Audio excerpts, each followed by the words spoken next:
नमस्कार मंडळी, याच्या आधीच्या व्हिडिओमध्ये मी दाखवलं की आंबाडीची भाजी कुकरला कशी शिजवून घ्यायची। आता बघा शिजल्यानंतर ही भाजी अशा प्रकारे काही दिसते।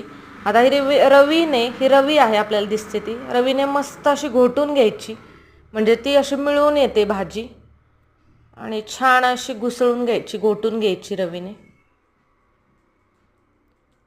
आणि त्याच्यानंतर तेलामध्ये मग जिरे, हिरवी मिरची लसणाची पेस्ट, थोडीशी हळद टाकून मस्त अशी फोडणी मारून घ्यायची या भाजीला आणि 5 ते 10 मिनिटं उकळी मारायची। बघा तेल तापत ठेवलं होतं मी आधीच, त्याच्यामध्ये जिरे मोहरी टाकलेलं आहे।